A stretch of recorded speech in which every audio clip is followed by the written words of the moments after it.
दोस्तों आज के वीडियो में आपको मैं बताने वाला हूं कि वो कौन सी 5 ऐसी गलतियां हैं जिसकी वजह से पौधों की ग्रोथ रुक जाती है या फिर पौधे जो है बढ़ना उनका कम हो जाता है। तो आज का ये वीडियो ख़ास तरह से उन लोगों के लिए बनाया जा रहा है जिनके पौधे या तो बढ़ नहीं रहे हैं या फिर उनकी ग्रोथ बिल्कुल या बहुत धीमी हो रही है। तो अक्सर यह जो प्रॉब्लम है ज़्यादातर गार्डनर्स को आती है कि उन्होंने पौधे लगाए लेकिन पौधे सही से ग्रोथ नहीं ले रहे हैं। तो आज का वीडियो आपको पूरा देखना है। इस वीडियो में मैं 5 पॉइंट पर बात करूंगा जिसमें मैं बताऊंगा कि वह कारण कौन से हैं जिससे पौधे की ग्रोथ रुकती है, साथ में उन्हें कैसे हम दूर कर सकते हैं और कौन से वो तरीके हैं जिससे पौधे की ग्रोथ को हम तेज़ी से बढ़ा सकते हैं। नमस्कार दोस्तों, मेरा नाम है दीपक और आप देख रहे हैं terrace and gardening YouTube channel. यदि पहली बार आप हमारे यूट्यूब चैनल पर आए हैं और आपने अभी तक हमारे यूट्यूब चैनल को सब्सक्राइब नहीं किया है तो इसे सब्सक्राइब कर लें और बेल आइकन को भी प्रेस कर दें ताकि जो भी मैं इस तरह का वीडियो लेकर आऊँ उसका नोटिफिकेशन आपको सबसे पहले मिल जाए। दोस्तों मेरे टेरेस पर मैं वेजिटेबल गार्डनिंग करता हूँ और आप देख ही रहे हैं मेरे सारे पौधों की ग्रोथ काफ़ी अच्छी है। इसका रीज़न क्या है तो मैं आपको वह रीज़न भी बताऊंगा और साथ में बताऊंगा कि आपके अगर पौधे नहीं बढ़ रहे हैं तो उसके पीछे का क्या कारण है। तो चलिए सबसे पहला पॉइंट समझते हैं। शुरुआत होती है पौधों की, जो सबसे बड़ा इसका कह सकते हैं कि जो कारण है जिसकी वजह से पौधे नहीं बढ़ते वह है धूप की कमी। अक्सर लोग ये गलती करते हैं कि वह पौधे ऐसी जगह लगा देते हैं जहाँ सूरज की रोशनी बहुत कम आती है। 1-2 घंटे की सनलाइट मिलने पर वो वहाँ पौधे लगा देते हैं। इससे क्या होता है कि पौधों की ग्रोथ बहुत ही स्लो हो जाती है। जैसे कि आपने भी बचपन में पढ़ा होगा कि पौधे जो है भोजन सूर्य के प्रकाश की उपस्थिति में फोटोसिंथेसिस की जो प्रोसेस होती है उसके द्वारा बनाते हैं। तो यदि पौधों को सही धूप नहीं मिलेगी तो फिर उनमें जो है वह अपना भोजन नहीं बना पाएंगे और जिससे उनकी ग्रोथ रुक जाएगी। तो पहला जो कारण है वह है धूप की कमी, प्रकाश की कमी। अगर मैं आपको बताऊं तो अगर आप सब्जियों वाले पौधे लगा रहे हैं अपने छत या बालकनी में तो उन्हें 6 से 8 घंटे की मिनिमम धूप की ज़रूरत है, ज़्यादा से ज़्यादा, और फिर उन्हें जितनी भी धूप मिल जाए। आप मेरे छत पर जो भी पौधे देख रहे हैं इन्हें दिन भर की धूप मिलती है। किसी किसी पौधे को 8 घंटे की धूप मिल रही है, किसी पौधे को 10 घंटे तक की धूप मिल रही है, इसलिए इनकी ग्रोथ भी काफ़ी अच्छी होती है। दूसरा जो पॉइंट है दोस्तों वह है सही साइज का गमला या ग्रो बैग को सिलेक्ट ना करना। अक्सर आप जब पौधे लगाते हैं तो आपके पास जो भी ग्रो बैग है या पॉट है, जो भी है, आप उसी में पौधे लगा देते हैं। लेकिन पौधे का भी अपना एक नेचर होता है, उसके अकॉर्डिंग आपको गमला या ग्रो बैग को सिलेक्ट करना है। जैसे कि आप सामने देख रहे हैं ये हमारे लौकी के पौधे हैं और इन्हें हमने लगाया है इस 24 बाई 24 इंच के ग्रो बैग में। इस ग्रो बैग में 2 लौकी के पौधे लगे हैं और आप देखिए लौकी के पौधों की ग्रोथ कितनी अच्छी है। साथ में यहाँ आप देखेंगे तो ये करेले लगे हैं, इन्हें भी हमने 24 बाई 24 इंच के ग्रो बैग में ही लगाया है ताकि जो कि ये बेल वाली सब्जी हैं इनकी रूट गहराई तक जाती हैं, इन्हें ज़्यादा स्पेस की ज़रूरत है, ज़्यादा मिट्टी की ज़रूरत है, इसलिए इन्हें बड़े गमले में लगाया है हमने।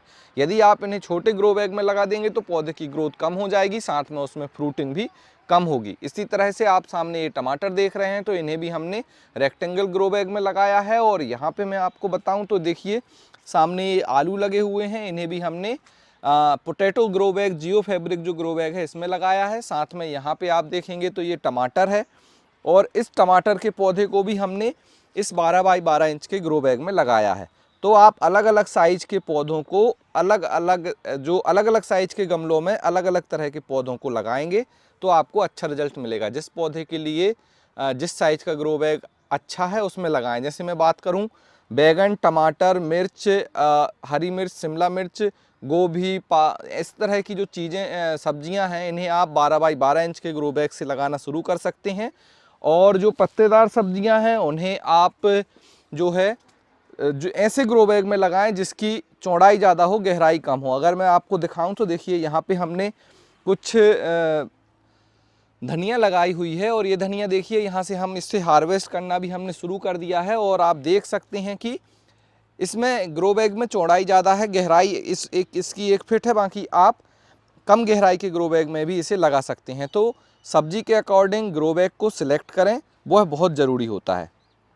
इसके बाद जो नेक्स्ट जो तीसरा पॉइंट है जो अक्सर लोग गलती करते हैं वह है सही तरह की मिट्टी ना बनाना। दोस्तों ये देखिए सामने हमारी जुकीनी लगी हुई है और कितनी अच्छी ग्रोथ है इसमें। तो इसके लिए जो हम मिट्टी बनाते हैं वह मिट्टी बहुत ही ज़्यादा पोषक तत्वों से भरपूर होनी चाहिए। जैसे कि आप देखिए ये सामने यहाँ पे हमने पालक लगाई हुई थी, और ये जो आप मिट्टी देख रहे हैं इस मिट्टी को हमने बनाया है 3 चीज़ों को मिक्स करके, कोकोपीट, वर्मी कंपोस्ट और सॉइल। इसके बाद देखिए 30-30% हमें ये तीनों चीज़ें लेनी हैं, जिसमें हम कोकोपीट लेंगे 30% नॉर्मल मिट्टी, और 30% हमने मिलाया है इसमें कंपोस्ट, जिसमें वर्मी कंपोस्ट या गोबर की खाद मिला सकते हैं। देखिए ये गोबर की खाद का ही पीस है। इसके बाद 10% में हमने बोन मील, नीम खली, मस्टर्ड केक, सीवीड ग्रेन्यूल्स, इस तरह की जो हैं हमें चीज़ें मिलानी हैं। जब इस तरह की आप मिट्टी बनाएंगे तो यह मिट्टी बहुत ही अच्छी होती है हमारे पौधों के लिए, स्पेशली टेरेस गार्डनिंग करने के लिए या बालकनी गार्डनिंग के लिए। इस मिट्टी में आप जो भी पौधे लगाएंगे उनकी ग्रोथ बहुत अच्छी होगी। जैसे कि ये आप देख रहे हैं सेम मिट्टी में लगी धनिया है, और इसकी ग्रोथ आप देखिए कितनी अच्छी है, और कितनी अच्छी इसमें अब हमें यहाँ से धनिया मिल रही है। तो तीसरी गलती जो हमें नहीं करनी है वह है नॉर्मल मिट्टी में पौधे नहीं लगाना है, मिट्टी को पोषक तत्वों से भरपूर बनाना है, फिर उसमें पौधे लगाना है। इससे आप जो भी पौधे लगाएंगे उनकी ग्रोथ काफ़ी अच्छी होगी।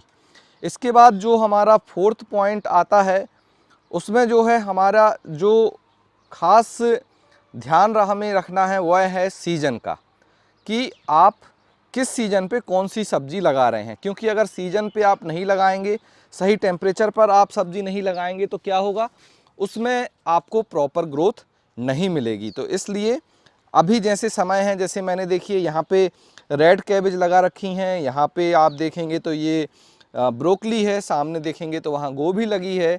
इस तरह की चीज़ें केवल अभी सर्दियों के मौसम में अच्छी होती हैं।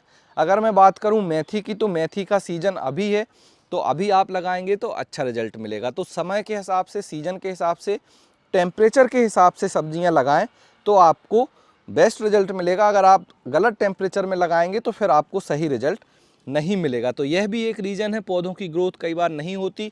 जैसे कि अगर आप सर्दियों में भिंडी लगा देंगे तो उसकी ग्रोथ नहीं होगी, क्योंकि भिंडी एक समर में, मतलब गर्मियों में होने वाली सब्जी है, तो उसे आप विंटर में ग्रो नहीं कर सकते। तो इस बात का स्पेशल ध्यान रखें। तो अपने जो भी सब्जी हैं उन्हें सही समय, सही सीज़न पर लगाएं। 5वीं जो गलती है, सबसे इम्पोर्टेंट, अक्सर लोग उसे इग्नोर करते हैं, वह है पौधे को सही तरह से फीड करना, मतलब सही तरह से खाद देना। क्या होता है, जब आपने पौधा लगाया उसके बाद अगर आपके पौधे का नेचर फास्ट ग्रोइंग है तो उसे उतनी ही ज़्यादा मात्रा में न्यूट्रिशन की ज़रूरत होगी।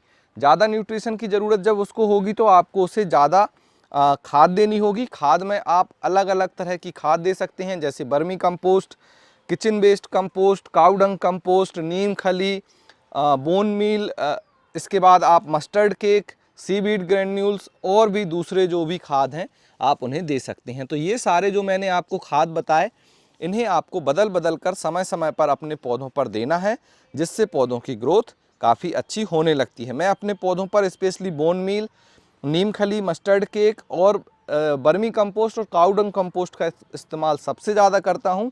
और ये तीनों खाद मैं हर 20 से 25 दिन में अपने पौधों में बदल बदल कर अलग अलग खाद को देता रहता हूँ, या फिर मैं मिक्सचर बना लेता हूँ। जैसे मैं बोन मील का और नीम खली का मिक्सचर एक बार दे देता हूँ, एक बार मस्टर्ड केक का जो है लिक्विड फर्टिलाइज़र बनाकर दे देता हूँ, जिससे हमारे पौधों की ग्रोथ काफ़ी अच्छी होती है। तो दोस्तों ये थे 5 पॉइंट जिनको अक्सर आप अगर इग्नोर करेंगे गार्डनिंग में तो आपके पौधों की ग्रोथ रुक सकती है, पौधों की ग्रोथ धीमी हो सकती है।